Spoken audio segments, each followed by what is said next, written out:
Hello and welcome back to another episode of Sports Talk Philadelphia. It's been a while since the last time we were here. The Eagles are in an NFC Championship game. What? Are you kidding me? We have all that and more in today's episode of Sports Talk Philadelphia. Let's get to it.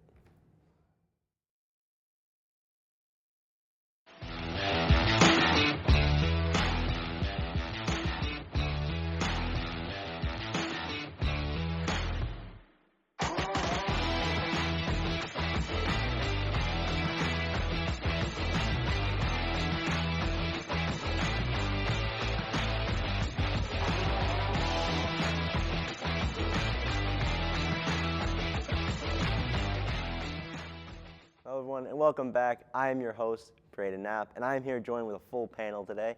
Here on my left we have Tyler. How are we doing? Doing good, man. Welcome back. Awesome. Riley, how's it going? Good. Happy to be here for another year. Awesome. And then we actually have a new guest on the panelist. Deja, how are we doing? How are you doing? I'm excited for my first show and to talk about everything sports. Awesome. I mean, we can't wait to have you here. So let's get right into it, talking about the Eagles, who have been amazing. The Eagles have rammed their way to an NFC title game. Barkley in the last game rushed for 196 rushing yards with 2 touchdowns. The defense got 5 sacks and forced 2 fumbles. And they'll now host their second NFC title game for the second time in 3 years. So it's been really good. And the start of this playoff run have been interesting, but they've made their way all the way to the NFC Championship game. So let's first talk about this last game, starting with you, Tyler, against the Rams. Now, just to say, beginning, it was a win. Let's put it that way. There were some close moments. There's some times where we should have been up probably by 3 touchdowns, but we ended up barely getting the win. But Tyler, to you, how was that game for the Eagles? Yeah, I guess breathe a sigh of relief because obviously we understand that definitely was a nail biter at the end of that game. But, you know, this is the playoffs and you're playing the best teams. The Rams didn't get here by mistake. They won their division. I believe they went like 9-3 in their final 12 games. So they're a really good team, and it comes down to moments. And moments like in the fourth quarter, you see forcing the fumble, the defense in the red zone on that last drive. You had the big Saquon run that put the Eagles up by 2 scores with a little less than 5 minutes to go. It's about moments in the playoffs. You're not going to blow teams out. I mean, you know, you're in the wild card round. You got some fraud teams in there that you might blow out. But now you're in the divisional and you're facing legit contenders. It's hard to blow teams out. The Eagles, especially with some of the things they had working against them, the bad weather, Hurts' knee, you know, they came out in the moments that they needed to and stepped up, and that's why they're in the next round. They really did. And Riley, going off of that, what stood out to you from the last game? I want to say Saquon Barkley, obviously. He's setting franchise playoff record. And then one thing, it's not new. It's happened in a lot of these casual Eagles heart attack, mild heart attack games, which is like a typical Eagles game. Jalen Hurts, passing games, had some struggles, including a few questionable decisions towards the end. I know we got to think quick, but sometimes running the ball, especially by like the 40 yards, isn't the best choice. And we don't get the results we need, but we do get a lot of stress out of that. They do. And for the first time, Deja, how are you feeling? That game was very stressful, to say the least, but the defense definitely kept that game alive. They stepped up towards the end, and it was really the defense and Saquon that really saved that game for me because Hurts did a lot of questionable things, and he took a sack when it was very important. So we got to give the defense and Saquon a... They really do. I mean, one guy, at least for me, that really that stepped up was Jalix Hunt, a rookie. I mean, he played amazing. Obviously, with injuries, Dean is now out. That linebacker spot's always been a issue for this Eagles team, and then now, especially with injuries, he really stepped up. I mean, especially pressuring the quarterback. He was really good. And once again, Jalen Carter showing why he's probably going to be one of the best players in the league. But going off that, Tyler, who really stood out for at least on the Eagles side with that defense for you? It's really tough to pinpoint one player, especially considering the number of players that went down. Nakobe Dean, even though it wasn't this game, went down in the game before. Quinyon Mitchell, Quinyon Mitchell going down, leaving the secondary shorthanded. You know, and when you're playing a Rams offense as good as they are with Stafford and Cooper Kupp and Puka Nacua and these guys, when you're shorthanded on the defense, it really can expose you in some spots where a smart team like the Rams can expose you. And this defense, like, guys stepped up. It was kind of that next man up mentality where guys stepped up and did their part and played their role. So it's really tough to pinpoint one player on this defense. But I think as a whole, watching, some of the starters that were already in there up their game, and then watching some of the backups who had to come in and do their part as well, I think it speaks to the defense as a whole. It speaks to Vic Fangio as a defensive coordinator, not to put these guys in positions where they could fail. This was, to me, a group effort by this Eagles defense. For sure. And then going in now, let's get into the next game. They're going to have to continue that and really step up. So now that they're going to host the NFC Championship game, they're going to host Washington Commanders on Sunday, January 26th at 3 p.m. We got a 3 p.m. kickoff. This is their third NFC title game appearance since 2017. The Commanders, it's their first NFC title game appearance since 1992. So they have not been here for a while. And the Commanders, Eagles, they split, obviously, their regular season series. A little controversy there with that one last game, but we won't get into that. All that matters is this game now.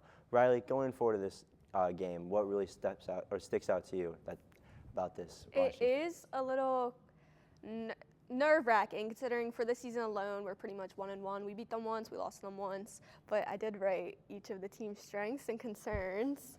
So some key strengths that the Eagles have, they're good at running the ball. We know that by now. Saquon Barkley, end of that, period. Just Saquon Barkley. He has been amazing this postseason season alone. And their defense, under their coordinator, like Tyler said, he's been very dominant, and their defense ranked first in total and passing defense. But the thing I am a little worried about for the Washington Commanders side is rookie quarterback Jaden Daniels. I feel like that's really the player we've really got to look out for. And they don't have, They don't have their guard, Sam Cosmi, so that's good for us. But Jaden Daniels, we got to be on that. It does. And Deja, to you, going into this next game, is Jalen Daniels or who else sticks out for you to look out for? It's mainly Jaden Daniels for me. He gets rid of that ball super fast. He gets out the pocket quick too. But I think we can get him though. But he definitely makes me nervous. But I don't think we can't beat them. I agree with that. And I know there is, even though he's really good and he hasn't played like a rookie at all, but there is something to be said that he is a rookie and he has never been here before. So could he maybe fumble, maybe not be the best of this game, but maybe will the pressure get to him? Not really likely. It seems like nothing really gets to him, which is kind of fearful that he's in the Eagles division, probably for hopefully not the rest of his career. But quickly, let's go forward to this next game. Predictions, Tyler, what do we think is happening? This is going to be a tough game for the Eagles. One thing about the Commanders that nobody really brings up is how well they play in close games and in the fourth quarter. This team is never really out of it. Looking at some of their previous wins, especially the one against the Eagles, Daniels with the game-winning touchdown in that one, the wild card game up against the Bucks, the last week of the season against the Cowboys, and just the way they play in the fourth quarter, the way they can step up. This is a team that they don't need to be ahead in the fourth quarter. They just need to be in the game. And if the Eagles don't put foots in them early and they let this team hang around, it's going to be another dramatic fourth quarter for this Eagles, which I think it will be. But I do think the Eagles will find a way to win this game. I'm going to go Eagles 27, Commanders 24. I like that. Riley, going down to you. What do you think? I want an Eagles win. I'm praying for an Eagles win. Again, like everything Tyler said, it's going to be very questionable, and you're probably going to have another mild heart attack towards the third, fourth. But I want to say Eagles win. I'll say 38-31. Like that. Deja, what are we thinking? I think the Eagles are going to win. It's definitely going to be some competition, but it's not going to be too high of a scoring game, in my opinion. So I'm going to go 28-24 Eagles. I like that. I'm kind of roughly thinking the same. I don't think any teams are really going to get into the 30 points. I think, like you said, it's going to be a defensive. It could be a shootout. We know the Commanders go. I mean, that's how they beat the Lions. It was an absolute shootout. But I'm thinking more of maybe a 28-21, something close to the Birds. I think the Eagles are going to win but just like the last game, it'll be a little uncomfortable. But before we move on to the next segment, we have a little fun fact here we'd like to share. With the Commanders making the NFC Championship, the Dallas Cowboys have the longest active NFC title game drought, have not making one since 1995. Ooh, that sucks being a Cowboys fan, America's favorite team. How funny that is. Okay, let's hope the Birds win next week. We have something nice to talk about. But let's get into now the Flyers, who have been an interesting team to say the least. They've been pretty good. They've been stacking wins. They won 5 of their last 6. Very good record. Rasmus Ristolian scored a game-winning goal in overtime to beat the Red Wings, and another close win. Travis Konecny doing what he normally does. He leads the team in goals, points, assists. He's really doing everything. Next game is January 23rd versus the Rangers at 7 o'clock, who currently the Rangers, they are 23-24, with obviously the Flyers being 22-26. Very close record-wise, but we know how the Rangers are. They're a very good team, and they're a classic team that always play tough, and it's going to be a dogfight. But, Tyler, this team has been pretty good. I mean, winning the last 5 of 6, this has been good. Going to the Rangers game, how are we feeling? I think you're feeling good if you're a Flyers fan right now. This team is kind of, they're kind of ahead of schedule of where we kind of thought they would be this year. They weren't really thought to be a playoff team this year, but they're right in the mix. I believe they're only a couple games back of a wild card spot right now. So you got to be happy with that. Mitchkov, the rookie, he is sensational. Like I said, Konecny, he's doing his thing. He's really, leading the team in all these categories and everything.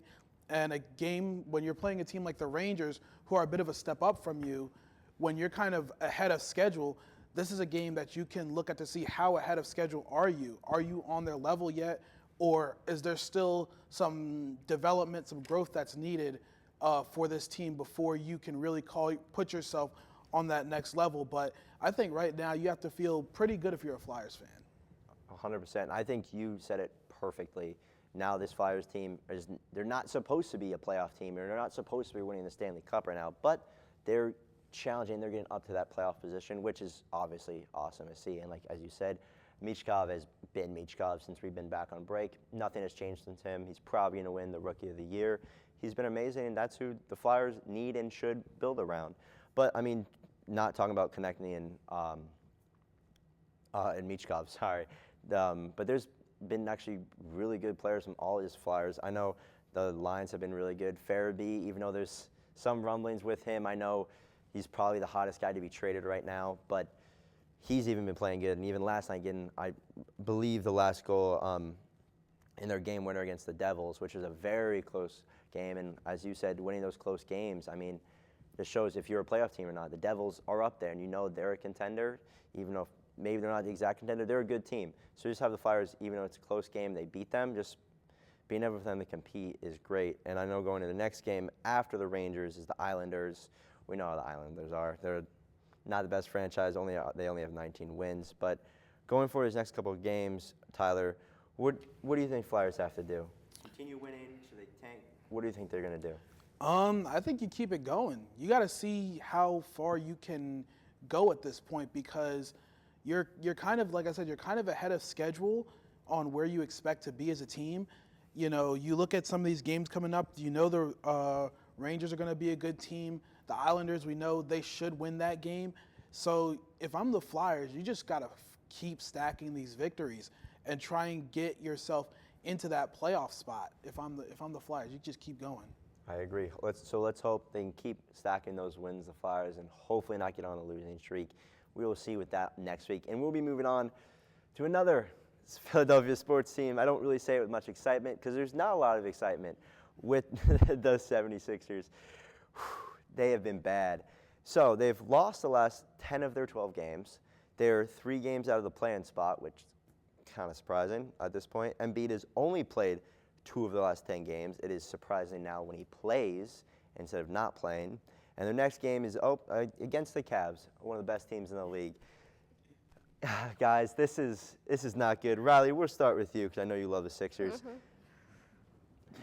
Hey, what do you have to say? Okay, so as of last year when Sixers were in playoffs and I kept hyping them up, Aiden was like, "You're insane." I understand what he's saying. I was insane, and I probably am still insane because the Sixers are in such a rough spot. They dug themselves so deep in a hole that they just can't get out. Nothing else could go bad for them. Oh, a lot could go bad, but nothing else could go bad for them. Once McCain was officially declared out for the season, that was pretty much the last sigh I could give. And then Embiid, he doesn't care. That's all I'm taking from it. He doesn't care. It's not even about an injury anymore. This is a man who was losing passion in playing in Philadelphia. We saw it with Harden, and now he's at the Clippers. So Embiid is probably playing his last couple games before he's going somewhere because I don't think he's going to stay here much longer, injury prone or not. That's prediction. Deja, how are you feeling with the Sixers of lately? I have the same emotions that Riley has. It's extremely frustrating at this point. We need to move on from Embiid and build around Maxey. He put up 28 points, 28 points in the last game, and he's just always going out there fighting. McCain, I'm sorry, the other one. But yeah, they're doing their thing out there. They had a few steals throughout the game, but it didn't help them, and their offense wasn't the best at all. No, and it unfortunately has been. In their last game against the Nuggets last night, lost by 30-something points, whatever it was, but they got scored on 144 points to the Nuggets. Doesn't feel good. Of course, Embiid didn't play in Denver again. We know how that goes. But beyond that, it has not been pretty with the Sixers. But as Riley said, she's not a fan of Embiid staying in town, and I can't blame her. I really don't see the reason for Embiid to stay. You know you're not going to win with him. He's just keeping up a lot of money. Right now he looks like not a good presence in the locker room. They had a team meeting with him. I know we talked about that earlier in the year. It just doesn't look good. But Tyler, how do you feel about this? Are you on the keeping Embiid? What are you feeling? Man, as Tobias Harris would say, I'd get rid of Embiid for a crumble cookie. I'm so done with Embiid at this point. And it's so disappointing because we know the talent he is when he's healthy. When he is healthy, he is one of the most dominant players in the league. And, it's just like one of those things, like Riley said, where's the passion at? Where's the want, the desire to want to come back and play for your team? You know your team's been in a hole all year, and you just seem to be taking night off after night off. And what really frustrates me about this, you won't take no night off in the Olympics, were you? You was healthy then, wasn't you? But now, when games actually matter, you sitting on the sideline eating cheesesteaks and Pop-Tarts, my boy, so what's good with that? I literally don't know what to do with Embiid anymore. I would just sit here like Riley said, like Deja said, I'm cool letting this dude go because this fool just he all he's doing is sopping up the air and wasting our cap space at this point. I couldn't agree with that. But I have another person who I think kind of does the same. I've never been a fan of the Paul George signing from the beginning, and he's also been injury prone, which everyone knew he was going to be injury prone. He was his entire career, and now paying him all this money for him just to be out, just like Embiid. It's like, what are we doing, Sixers? What are we doing? But let's get into the upcoming schedule real quick. They have, of course, said earlier, the Cavs that we know is going to be a tough game on the 24th. Then following that, on the 25th, they have the Bulls, and then a couple days later versus the Lakers. So, besides the Cavs, it's looking like favorable opponents, but not the greatest. Riley, how are you feeling about the upcoming games? Okay, the Cavs game it's a setup. It's going to be a comedy. We can already predict how that game's going to go, so that's going to be funny. The Bulls are one spot ahead of us, but they're also 5 more wins ahead of us. And then the Lakers, we lost to them by 10 points, but we also had people playing basketball at that point. We don't really have that right now, unfortunately. So it'll be fun to watch. Yeah, we know who we're going to have to rely on. It's going to be all through Maxey. But Deja, how are you feeling about these next couple games? We're definitely losing the Cavs and the Lakers. We can beat the Bulls, but I wouldn't put it past them if we lose. So. No, I agree. This team should not lose to the Bulls, but will they? Especially it's in Chicago too. I mean, it's unfortunately you would like them to keep them up if they have any shot of even making the play-in, which do they even do that? Riley will discuss that later. But it's just, I mean, it's just tough against the Cavs. What are we thinking, though, against the Cavs? Do you think that's going to be a win, Tyler? They're gonna get mollywopped. Let's Any shot. Not one. Was this a little bit of hope? Yeah, if the Cavs don't show up, that's the shot right there. I mean, after watching them the other night against Denver, I think also another issue with this team with the injuries, like this team, you can see they're just losing their desire to play as a team. So like, I can't we're saying they should beat the Bulls. They're not going to beat the Bulls either, and they're not going to beat the Lakers. So it's like at this point, I'm just like, I'm just ready for the offseason with this team. I don't get excited for anything Sixers anymore. I don't want to hear the song. I don't want to, it's just, they were, the biggest win the Sixers have had in the last year is the fact that they're not leaving South Philly. That's the biggest win they've had. Other than that, I mean, at this point, they could leave South Philly if they want to. I don't care. But when I look at these next 3 games, I see L's stack on L's all day. I'm done with this team. Well, I'm glad you touched on that because that is actually one positive I was going to say is they're actually deciding to now stay in South Philly. So that is a good thing. They're not going to be going into Chinatown and destroying all that. That was at least one positive with the Sixers organization.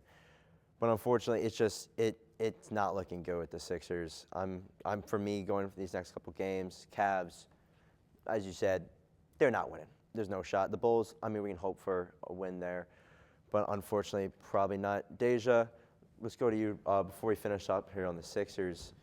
What's the best thing to you about the Sixers team? What's the one bright spot to you that we can pull out? The one bright spot, that's hard. Maybe the rookies, because Bona's now look good too a little bit. Yeah, not even the rookies. I just can't get over Maxey. I'm just stuck on Maxey. He's always been good since he came here. He's always putting up the most points, and he just comes to win every game and gives his all. So that's the bright spot for me, as long as he's on the court. Real good. As long as Maxey's playing, the Sixers at least have a shot to win the game. But that's all the time we have for the Sixers talk, thank goodness. We'll be now moving to our Fast Five segment, starting with me here. The Bills' chances at Arrowhead. This will be a game I know everyone is going to be rooting, everyone and their mother is going to be rooting for the Bills. I know I'm not going for the Chiefs. But, it's going to be a tough game. We know how the Chiefs are, especially with the refs. It's going to be in their favor heavily, especially being in Arrowhead. But obviously, there's a great shot of them winning. The Bills beat the Chiefs during the regular season. Obviously, it was in Buffalo. This is way different environment in Arrowhead. But I like the Bills here. I mean, Josh Allen, who's probably going to win the MVP now. Sorry, not the Lamar Jackson anymore because of that win, Tyler. He's probably, and he's deserved it. Even I've been kind of hating on the Bills this year. I didn't think they'd be as good as they were, but they've really been good, and I think they actually have a good shot of beating the Chiefs. Now, next, Tyler, how can the Ravens get over the hump? I'm looking at these stats right here for the Ravens this year. They had 9 Pro Bowlers. They had 4 All-Pros. They had a 4,000-yard passer who's a 2-time MVP, could possibly become a 3-time MVP, a 1,900-yard rusher, a 1,000-yard receiver, a double-digit touchdown tight end.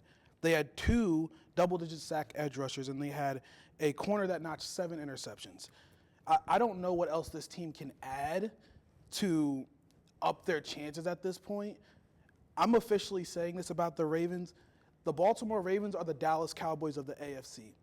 They will get your hopes up in the regular season. They will win the division. They'll win a playoff game against a sorry team that shouldn't be there, and then they'll go home in the second round. That's what they are. There's nothing else this team can add. There's nothing else this team can do. They're just, this is what they are. I'm tired of getting my hopes up on this team, and I'm not delusional like a Cowboys fan. Next year's not our year. And on the next segment, we have time for the Sixers to tank with Riley. So if you were to ask me, is there any point of this season? An open-minded person would probably say yes, but I would say no. The Sixers have lost 10 of their last 12 games. Embiid barely played, just 2 out of the last 10. That's your MVP. And they're still 3 games out of the final play-in spot. And then at this rate, they're just not competing for anything meaningful. So might as well just tank, get a decent draft pick because that's what we need.